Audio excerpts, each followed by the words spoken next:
ब्रह्मकुमारी विद्यालयामध्ये आध्यात्मिक ज्ञान म्हणजेच आपण ज्यांना म्हणतो सर्व देवांचाही देव महादेव, अशा महादेव शिवाचं की जो निराकार स्वरूपामध्ये आहे आणि ज्याची आपण भक्ती शिवलिंगाच्या प्रतिमेमध्ये आजपर्यंत करत आलेलो आहे.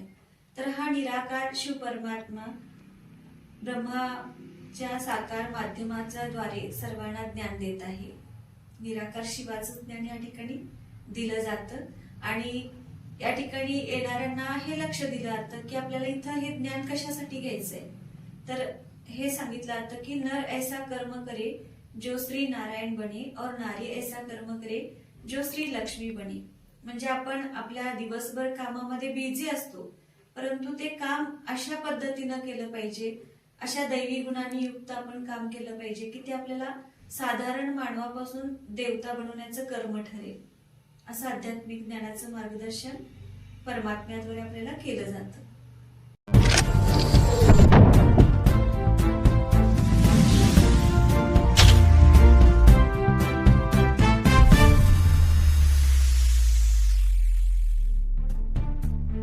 नमस्कार, झुंजार न्यूज महाराष्ट्रामध्ये प्रथम आपल्या सर्वांचं सहर्ष स्वागत आहे.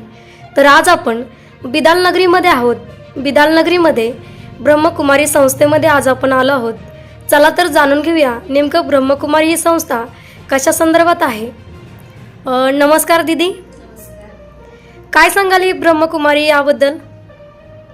प्रजापिता ब्रह्मकुमारी ईश्वरी विश्वविद्यालय ही एक आध्यात्मिक ज्ञान देणारी संस्था आहे आणि या संस्थेचं मुख्य केंद्र हे माउंट आबू राजस्थान या ठिकाणी आहे आणि इथं मुख्यत्वे मेडिटेशनचं ज्ञान दिलं जातं, ज्यालाच आपण भगवद्गीतेमध्ये राजयोगा असं म्हटलेलं आहे.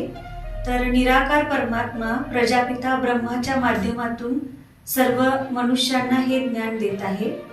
आता दीदी मला सांगा की ही जी ब्रह्मकुमारी संस्था आहे या संस्थेमध्ये फक्त तुम्ही म्हटल्याप्रमाणे की बहिणीच इथे येतात, परंतु ही ब्रह्मकुमारी संस्थेचं नावच असं आहे की ते सर्व बहिणीच असतात.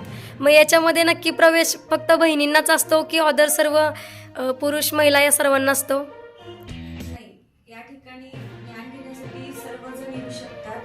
पुरुषही येऊ शकतात, महिलाही येऊ शकतात, छोटी मुलं पण येऊ शकतात. आणि या ठिकाणी एक ब्रह्मकुमारी विद्यालयाचं बेसिक ज्ञान ज्याच्यामध्ये सांगितलं जातं, मेडिटेशन शिकवला जातो. तो 7 दिवसाचा मेडिटेशन कोर्स आहे, राजयोगा कोर्स आहे आणि त्याच्या व्यतिरिक्त मेमरी डेव्हलपमेंट हे मुलांच्या एकाग्रतेसाठी कोर्स घेतला जातो. त्याचबरोबर स्ट्रेस मॅनेजमेंट ही घेतला जातो आणि वेगवेगळे कोर्सेस या ठिकाणी घेतले जातात आणि हे सर्व मार्गदर्शन या विद्यालयामध्ये विनामूल्य दिलं जातं.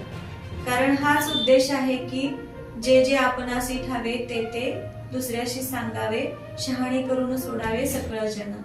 अशा उक्तीप्रमाणे सर्वांच्या पर्यंत हा ईश्वराचा अनमोल संदेश गेला पाहिजे ही शुभभावना मनात ठेवून हे सर्व ज्ञान विनामूल्य रीतीनं दिलं जातं. कोणकोणत्या प्रकारे आपण मार्गदर्शन देतात त्याच्यामध्ये? आपण स्ट्रेस मॅनेजमेंट देतो, व्यसनमुक्तीवरती प्रबोधन दिलं जातं, मुलांच्यासाठी आपण मेमरी डेव्हलपमेंट वरती पण मार्गदर्शन देतो आणि बेसिक कोर्स तर सर्वांच्यासाठीच आहे.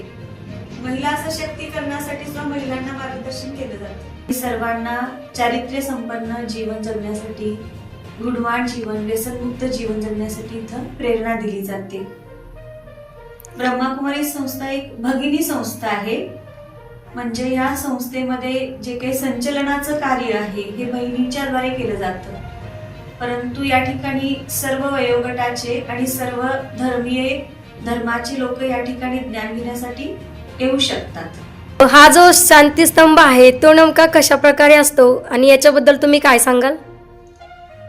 ब्रह्मकुमारी संस्थेचे ब्रह्मबाबा हे संस्थापक होते आणि त्यांचा जन्म जो आहे सिंध हैदराबाद, जे सध्या पाकिस्तानमध्ये आहे, तर 1876 साली झाला आणि ते त्यांचं जे काही कार्य आहे हे माउंट आबू मध्ये चाललेलं आहे.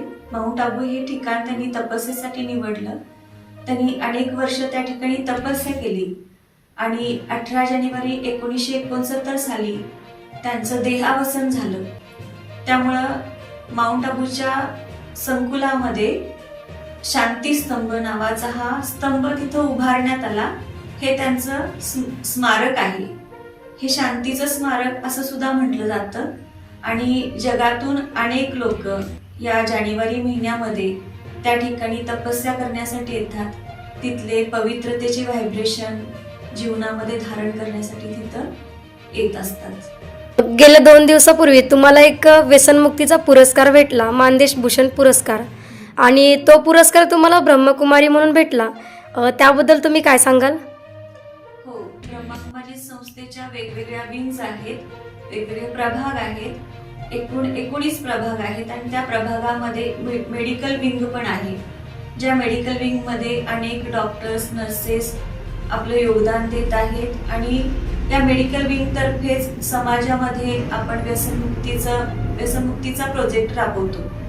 ब्रह्मकुमारी संस्थेला व्यसनमुक्तीचा MOU सुद्धा मिळालेला आहे 2013 साली.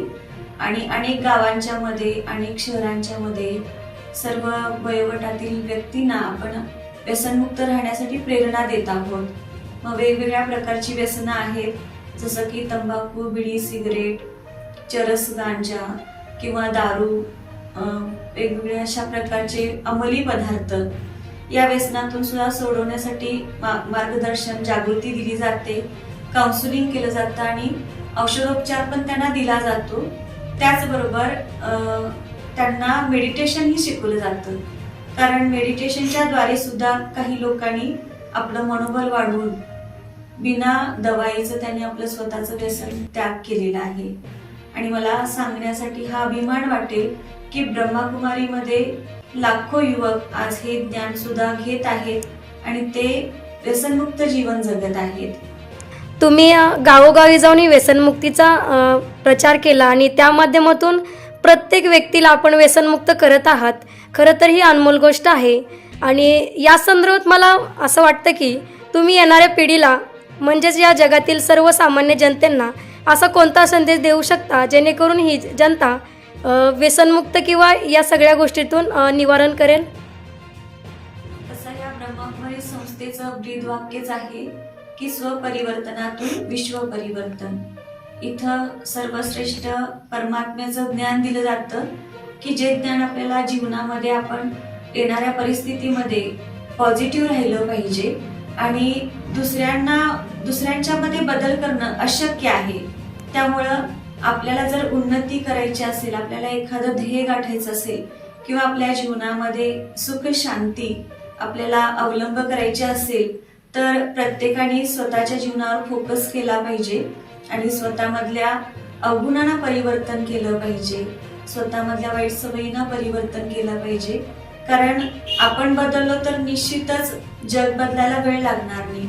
आणि त्यामुळं याच ब्रीदवाक्याचा आधार घेऊन आज सर्व शक्तिवान परमात्मा सुद्धा या सृष्टीचं परिवर्तन करण्याचं कार्य करत आहे. परमात्म्याचा हा एक शुभ संकल्प आहे की या नरकसमान बनलेल्या दुनियेला त्याला पुन्हा स्वर्ग बनवायचं आहे. पुन्हा या भारतभूमीला आपल्याला एक दैवी महासत्ता बनवायचं आहे. आणि त्यासाठी परमात्म्यानंच आपल्याला हा संदेश दिलेला आहे की प्रत्येकाने स्वपरिवर्तन केलं पाहिजे, तर जग बदलायला वेळ लागणार नाही.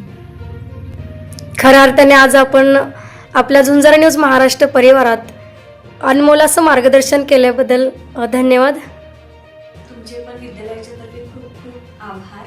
अशाच ताज्या घडामोडी पाहण्यासाठी आत्ताच झुंजार न्यूज महाराष्ट्र या चॅनलला लाईक, शेअर आणि सबस्क्राईब करा. झुंजार न्यूज महाराष्ट्र.